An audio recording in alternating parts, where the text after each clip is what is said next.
There are few things more frightening than coming to the sudden realization that your property has a rodent problem. Seeing those little tufts of fur shoot across your kitchen floor or pop out of plants when you least expect it makes your heart skip a beat. Most people would immediately dial an exterminator. However, most people aren't wildlife photographer Simon Dell.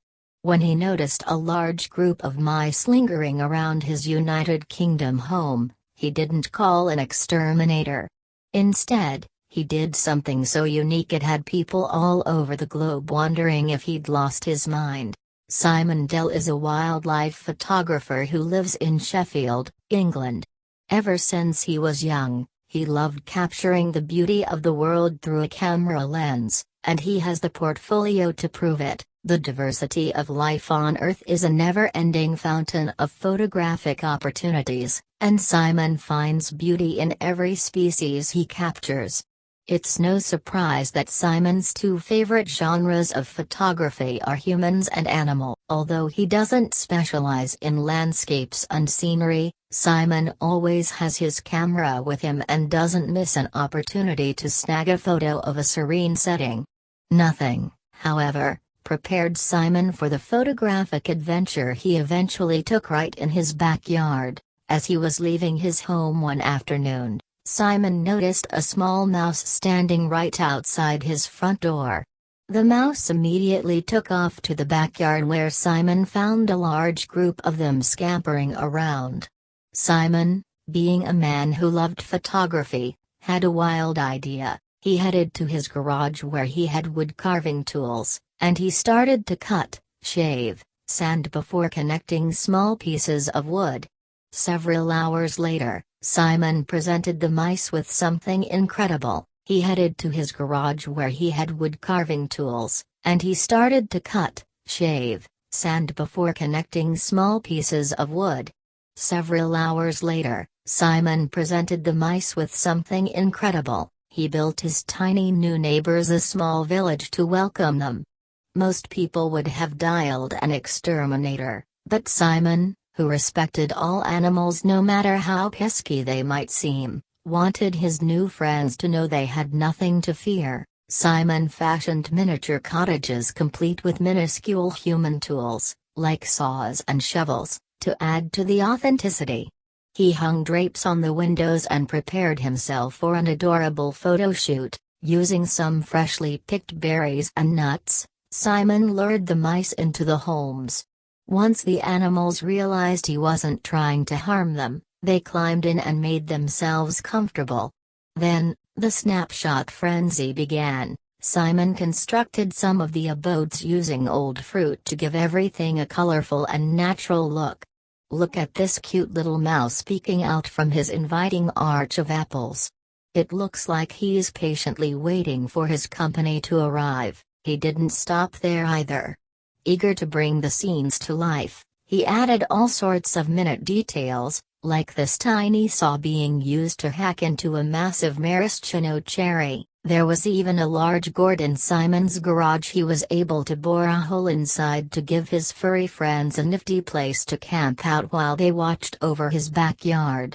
It almost makes you wish you could shrink down and play in these homes yourself. Creating such a magical world required a lot of little touches that Simon made himself, mostly from plyboard and paint.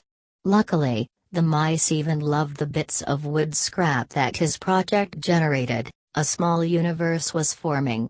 Simon wanted to give his photos a festive theme as well. He dug up his Christmas decor and put them to good use throughout his mousetropolis.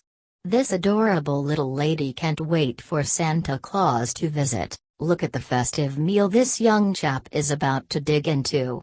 He's got an appetizer plate teeming with gourmet nuts and berries. And for the entree? 2 succulent mealworms. Bon appetit, deck the mouse house with boughs of holly.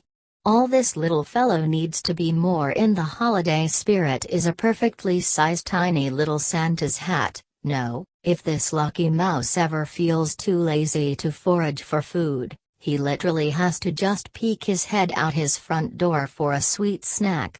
Talk about having it made. Simon's awesome photo shoot with the mice caught the attention of the town quickly, and the local newspaper came to snap some pictures and chat with him about the creativity behind it all. Simon couldn't believe his 15 minutes of fame came from his mouse village. The work with the mice inspired Simon to try out silly photos with other animals. He thought it'd be funny to fill a miniature shopping cart with peanuts and wait for a squirrel to investigate. Simon also snapped this amusing picture of a bird who looks like they're standing outside of their home checking on the laundry they just hung out to dry on the clothesline. Simon Dell had no idea his creativity would get him so much attention from all over the world. Of course, you can't build a fancy mouse house without making some cats jealous. So this cat lady set out to do a little damage control. Most cat trees are pretty ordinary. If you've seen one, you've seen them all. They're basic structures, and they don't exactly make your house look beautiful. So it can be frustrating if you love aesthetics as much as you love your cat. Still, the idea of building one these all by yourself can be pretty daunting. Where do you even begin? Luckily, one woman found herself in the same position, and she can serve as a real inspiration to us all. She started by cutting down a small tree from outside, removing the leaves, and trimming all the branches. She didn't want to start off using processed wood since that looked too boring. She really wanted to captivate her cats, after all. Next, she cut the trunk and removed 2 heavy branches so the tree would stand even without a base. This thing was going to be the center of a lot of cat activity, so it needed to be very sturdy. Using a circle jigsaw, she then cut 2 base discs out of plywood for weight and stability. It was good that the tree could stand all on its own, but adding the base discs would keep it from toppling over. The base was attached using lag screws, which were more effective for this kind of project than any other simple nail or screw. These special screws would ensure that the tree would stay connected to the base. The tree was looking good, but she wasn't done yet. Now that the tree was able to stand on its own and it had a supportive base that would help balance any additional weight, it was time for the next step. From there, she used a laser level to cut the tops of the branches smoothly and evenly. If you don't have a laser level handy, that's fine, a standard level should get you similar results. Then it was time to start making the platforms that would sit on the tree.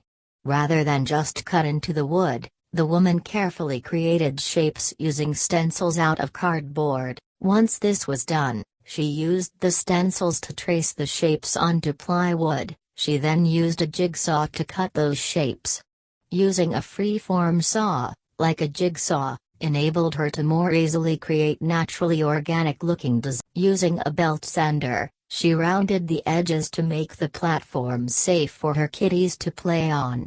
While cats are tough creatures, they can still get cuts and splinters. The woman wanted to do everything that she could to make the platforms comfortable for her cats. Once this part was done, she decided to add a nice lacquer coat to make the platforms more pleasing to the eye.